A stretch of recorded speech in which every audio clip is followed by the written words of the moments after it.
Civil service PM academy के prelims express में आज आप जानेंगे फाइन ट्यूनिंग ऑपरेशंस के बारे में कि क्या है ये। ठीक है। दूसरा, बैनफ या बैंफ नेशनल पार्क के बारे में पीठासीन अधिकारी और मतदान अधिकारी की नियुक्ति कौन करता है। दूसरा, संविधान संशोधन अधिनियम के प्रावधान क्या थे। अपीको आंदोलन के बारे में, कंटक शोधन और गुड पुलिस के बारे में। नमस्कार, सुस्वागतम। प्लीज चैनल को सब्सक्राइब करना नहीं भूलिएगा। पहला सवाल, भारतीय रिजर्व बैंक द्वारा उपयोग किए जाने वाले फाइन ट्यूनिंग ऑपरेशन के संदर्भ में स्टेटमेंट दिए हुए हैं दो, उन पे विचार करना है आपको। पढ़िए आप ध्यान से।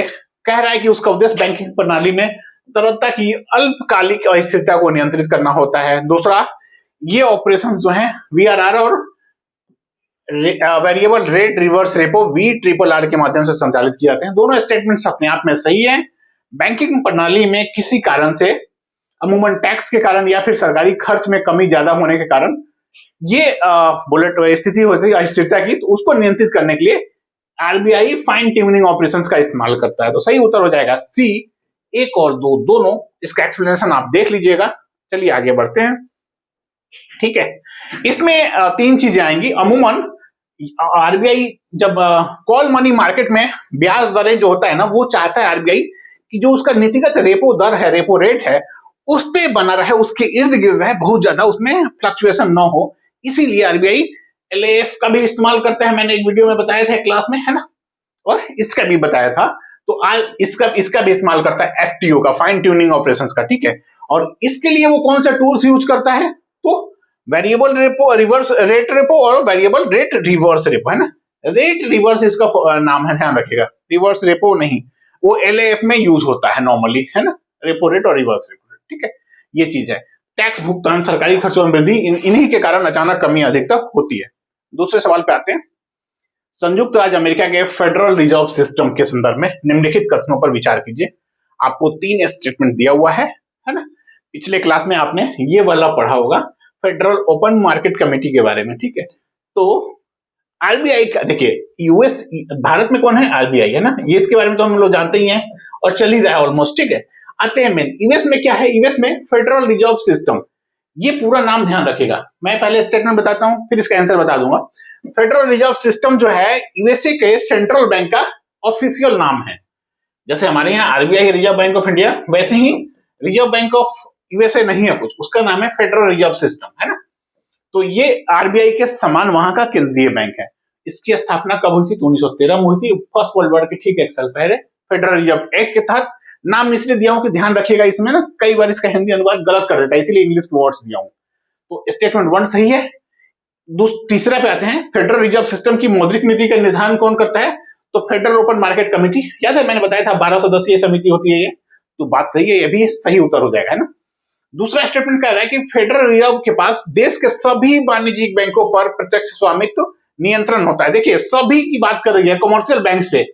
हमने बताया था आपको, कई बार बता चुके, ऑल आए, वनली आए, है ना, नॉट आए। तो इस तरह का कोई आए ना, तो रुकिएगा कि स्टेटमेंट को बहुत 2 बार, एक बार पढ़िएगा ध्यान से, 2-3 बार, कि क्या कह रहा है। तो यहाँ कह रहा है सभी वाणिज्यिक बैंकों प्रत्यक्ष स्वामित्व नियंत्रण। यहाँ तो भारत में नहीं है यहाँ के आरबीआई का, तो वहां पे कैसे होगा, है ना। तो ये स्टेटमेंट गलत हो जाएगा। 1 और 3 सही है, तो सही उत्तर हो जाएगा बी, है ना।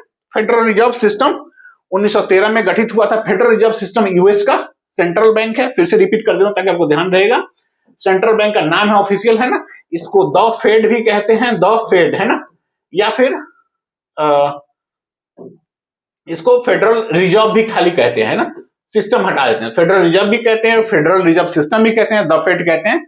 ये किस किस से गठित होता है, ये 3 अलग अलग संस्थाओं से मिलकर कहें तो गठित होता है ना। इसका 3 अलग अलग संस्थाएं कौन कौन से हैं, तो एक बोर्ड ऑफ गवर्नर, है ना, निकाय कह लीजिए, वाशिंगटन डीसी में स्थित। 12 मेंबर्स, 12 सदस्यीय, है ना। 12 ये रीजनल फेडरल रिजर्व बैंक्स होते हैं। ये अलग अलग 12 उनके अलग अलग इलाकों में है वो, और प्लस एफओएमसी, है ना। इन तीनों से मिलकर ये यूएस का फेडरल रिजर्व सिस्टम गठित होता है। ठीक है, ये है, ये इसका एक्सप्लेनेशन, ध्यान रखिएगा चीजों को। ठीक है, चलिए आगे बढ़ते हैं तीसरे सवाल पे। तीसरा सवाल, जैसे मैं चल ही रहा हूं एक सीरीज में, तो आपसे पूछा गया कितने वन्यजीव अभयारण्य, ध्यान रखिएगा, कितने पूछा गया है, कितने वन्यजीव अभयारण्य या रिजर्व इनमें से अरुणाचल प्रदेश में स्थित है। 4 ऑप्शन है आपके पास, पढ़ लीजिए एक बार। कोबा असम में है, असम का भी हाल ही में इसको रिजर्व फॉरेस्ट घोषित किया गया है। बाकी तीनों अरुणाचल प्रदेश में स्थित है। ठीक है, सेसा आर्किड रिजर्व अरुणाचल प्रदेश में यह क्या है, देश का पहला आर्किड वन्य जीव अभयारण्य है, ऑर्किड में पहला है ना, तो ये चीज है। तो सही उत्तर हो जाएगा क्या, सी। इनमें से केवल तीन, कितने, तीन अरुणाचल प्रदेश में स्थित है। ओबा कहाँ पे है, असम में है। ठीक है, एक्सप्लेनेशन इसका लिखा हुआ है। भारत का पहला आर्किड अभयारण्य आपसे पूछे तो सेसा आर्किड अभयारण्य कहाँ पे, ये अरुणाचल प्रदेश है। चौथा सवाल, बैंफ नेशनल पार्क है ना, या बैंफ भी कहते हैं इसको, प्रोनाउंसिएशन का अपना अपना है, कहाँ पे है, तो सही उत्तर हो जाएगा सी, बी, कनाडा है ना, कनाडा में है। कनाडा का पहला नेशनल पार्क है 1885 है ना, जब कांग्रेस का भारत में गठन हुआ था, उसी साल इसका गठन हुआ था। यूनेस्को का एक विश्व धरोहर स्थल है Canadian Rocky mountain parks, Canada में है ना, उसी का एक पार्ट भी है ये। ठीक है, आज का पांचवा सवाल, ये यूपीपीसीएस 2025 का सवाल है, अपने से कई लोग इससे रूबरू होंगे। सवाल सतत विकास के बारे में है, सवाल एजेंडा 21 के बारे में है, कथन कारण के रूप में है ना, पढ़िए इसको। स्टेटमेंट 2 गलत है ना। एजेंडा 21 पे हस्ताक्षर कह रहा है कि 1995 में, ये 1992 की बात है। रियो समिट हुआ था ब्राजील में, वहां पे यूएनसीईडी की बैठक हुई थी, जिसको अर्थ समिति, conference on environment and development है ना, इसकी बैठक में ही इसका, जिसको अर्थ समिट कहते हैं, तो एजेंडा 21 पर हस्ताक्षर किया गया था। एजेंडा 21 में ही कहें कि इसको 21st सेंचुरी के लिए सतत विकास में क्या क्या कहना किया जाना था, उसी को तय किया गया था एजेंडा 21 में। और सतत विकास का क्या है, इसकी परिभाषा किसने दी थी, तो ब्रंटलैंड कमीशन है, आगे मैं बता रहा हूं, ब्रंटलैंड कमीशन, उसने इसकी परिभाषा दी थी। सतत विकास का क्या अर्थ होता है, सतत विकास का अर्थ होता है कि जितने भी प्राकृतिक संसाधन है देश में या कहीं पे भी वर्ल्ड में, जितने भी प्राकृतिक संसाधन, नेचुरल रिसोर्सेज है, उसका इस्तेमाल आप इस तरीके से करिए कि आपका भी पेट भर जाए, है ना, उसका भी पूरा दोहन ना हो, ये नहीं कि अंधाधुंध दोहन कर लेंगे। और दूसरा, आपकी जो आने वाली पीढ़ियां हैं, हमारी 2 पीढ़ी, 10 पीढ़ी, 100 पीढ़ी, उनका भी हम ख्याल रखें ना, उनके लिए भी संसाधन बचे रहे। ये नहीं कि हाँ वो भविष्य में आके जब वो पैदा होंगे तो गाली दें कि हमारे पूर्वजों ने सारा नुकसान कर दिया, पूरा अरावली खा गए इस तरह का। ठीक है, तो ये होता है सतत विकास। सतत विकास का मतलब ये है कि आप चीजों को इस तरह से इस्तेमाल करिए, आपका भी पेट भरे, इसका भी संरक्षण हो, पर्यावरण का भी, नेचुरल रिसोर्सेज का, और आने वाली पीढ़ी के लिए भी। तो स्टेटमेंट ये सही है, और यहाँ पे आर गलत है, तो इसका सही उत्तर हो जाएगा ए सही है, किंतु आर गलत है, बी है ना, बी सही उत्तर हो जाएगा। एजेंडा 21, आइए थोड़ा सा एक्सप्लेनेशन को देख लेते हैं इसके। ब्रंटलैंड कमीशन 1987 में अपना रिपोर्ट दिया था, रिपोर्ट का नाम था आवर कॉमन फ्यूचर, इसी में बात की गई थी सतत विकास की। ठीक है,